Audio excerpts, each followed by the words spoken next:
Hello friends, hope you're keeping safe and doing well, and welcome back to my channel.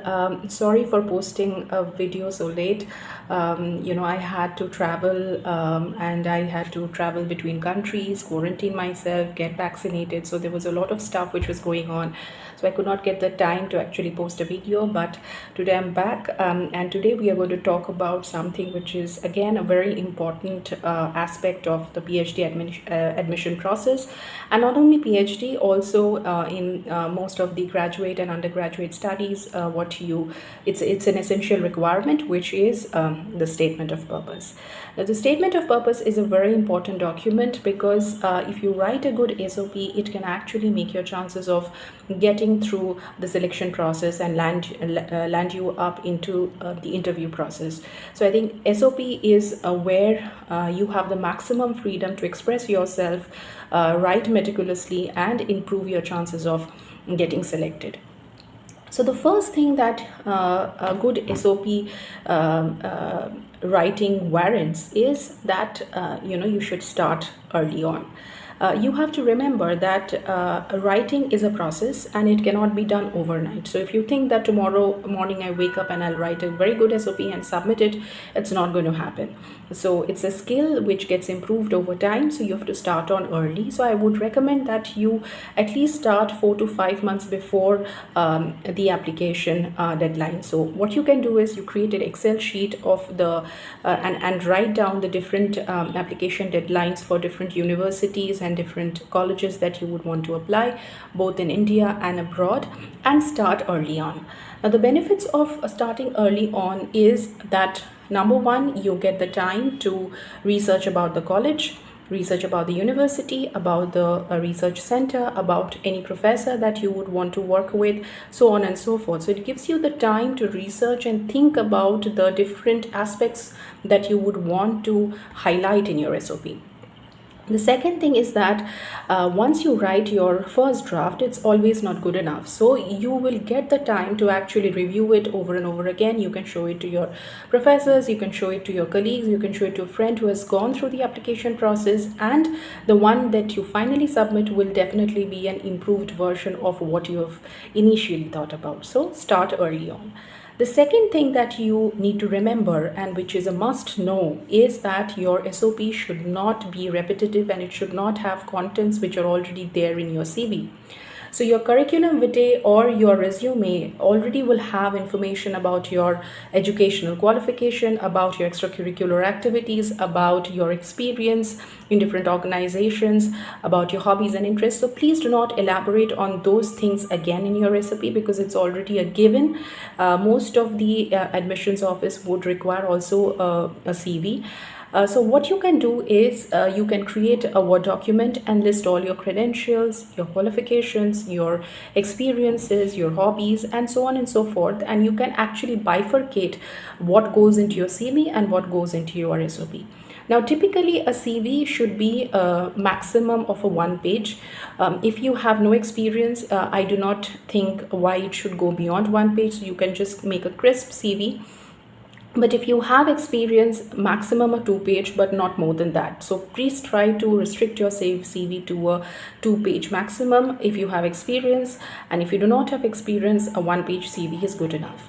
So you already know what will go into your CV, and the rest of it you can actually put in your statement of purpose. So that's the thing that you should keep in mind. Now, coming to writing a good SOP, the first thing that you should remember, or which might give you an edge, is that the starting point. When you start your SOP, you just don't start by talking about yourself. You have to start with some quote, or you should start with an anecdote, or you should start with an experience that you have had, or maybe a book that you have read that have intrigued certain questions in you. So the key to a good SOP is to be unique. So you have to convince the admissions officer that you are a good thinker, that you are intrigued by certain things, that you have the ability to question and interrogate, that you have the ability of self-inquiry, and so on and so forth. So you have to start with something which is unique, some experience or anything. So for example, when I wrote my SOP for IIM Ahmedabad, I started with my experience that I've had in Switzerland. I had gone for a conference and I had seen certain things which intrigued me regarding my field of study. And that is how I started. That this is a particular incident that intrigued me and made me question certain assumptions.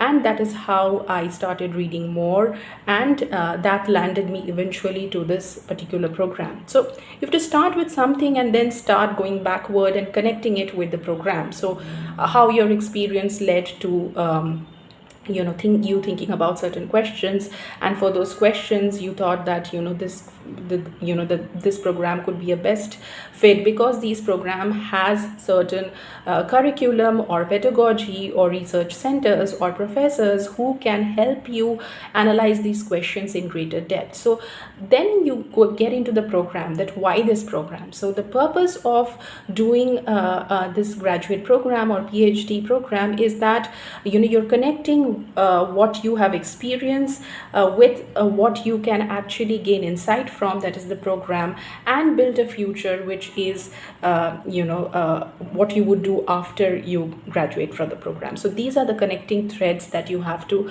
keep in mind. So when you elaborate about the program, don't forget to elaborate on why the program is a good fit, why a particular research center is a good fit, who are those professors. If you can go to the professors or the publications of those professors that you've read, that is that adds a cherry to the cake, because that shows that you're genuinely interested in that topic, you're genuinely interested in that research program, and you have a research bent of mind. So that is why you've taken that extra mile to research more and find out professors and their publications and their work, and that is how you see parallel between what you intend to do and what is going on in the center. So that gives you an extra edge, definitely. Another thing that you should also keep in mind is that don't make your SOP very personal. So it's not about your feelings and your personal life. So keep it to a minimum.